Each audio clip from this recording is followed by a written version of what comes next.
Troisième loi de Newton ou principe des actions réciproques. Lorsqu'un système matériel A exerce une force F de A sur B, vecteur F de A sur B, sur un système matériel B, alors celui-ci exerce sur le système matériel A une force opposée F de B sur A.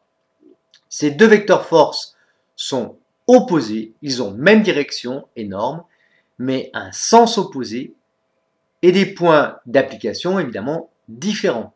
F de A sur B égale moins F de B sur A. Un petit exercice sur cette troisième loi de Newton.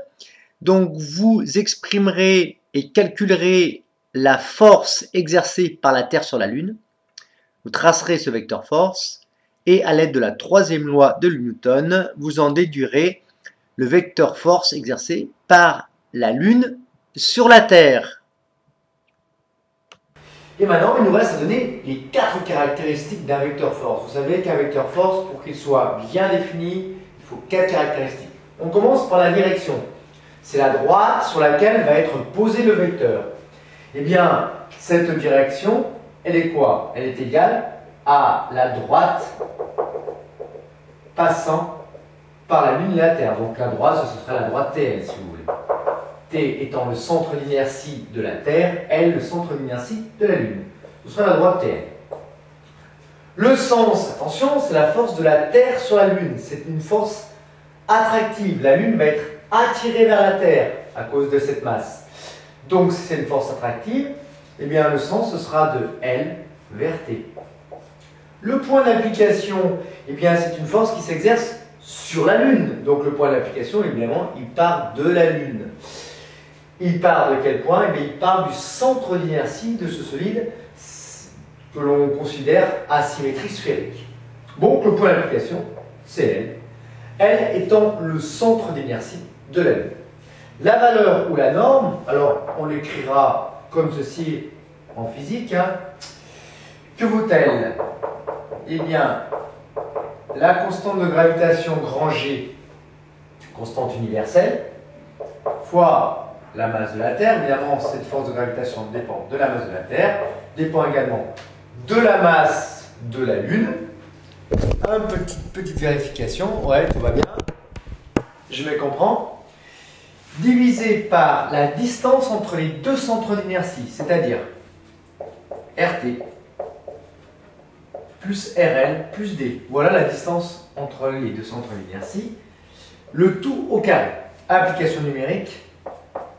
Je remplace chaque terme ici par ses valeurs numériques. Donc 6,67 fois 10 moins 11, multiplié par MT 5,98 fois 10 puissance 24, multiplié par 7,34 fois 10 puissance 22, divisé etc., par tous les rayons que l'on mettra bien en mètres, c'est-à-dire 6380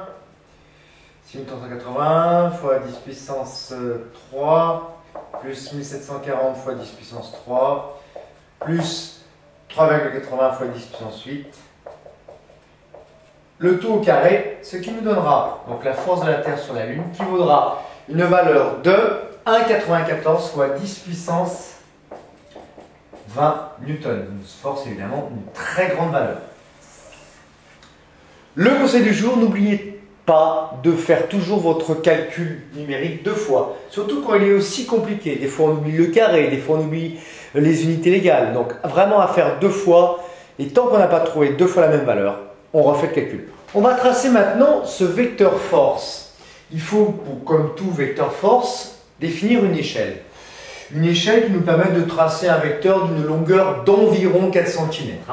Alors, pourquoi 4 cm? Parce que c'est assez long pour être vu. C'est confortable. On va prendre 1 cm qui représente, par exemple, 0,5 fois 10 puissance 20 newtons. Autrement dit, la longueur du vecteur force, que vaudra-t-elle?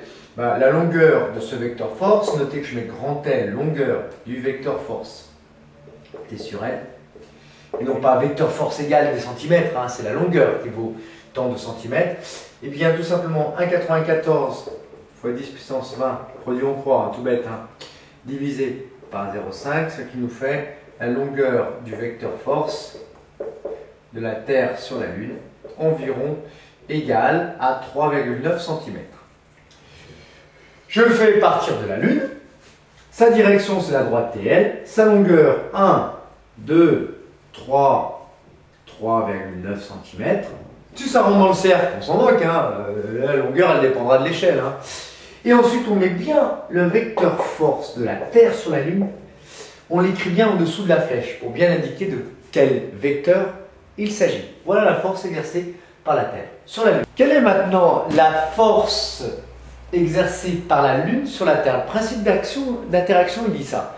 Si le corps A, moi, j'exerce sur toi, corps B, une force F de A sur B, alors à ce moment-là, toi, tu vas opposer sur moi une force F de B sur A, telle que F de A sur B et F de B sur A seront opposés.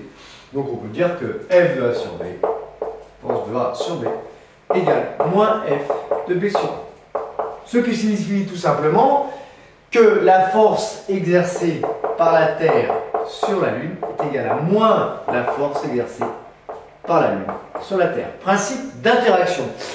On a vu que la force de la Terre sur la Lune avait une direction, c'est la droite TL, et bien ça reste la droite TL. Le sens, maintenant, c'est, comme il s'agit de la force de la Lune sur la Terre, et bien c'est de la Terre vers la Lune. Pourquoi? Parce que la Lune, elle va attirer la Terre, hein, donc dans ce sens-là.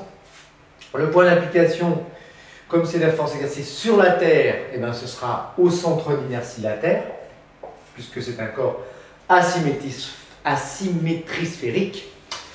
Et dernière chose, que voudra la norme? Allez, on se salit les doigts, c'est pas grave. Hein, on n'est pas payé, mais on aime ça.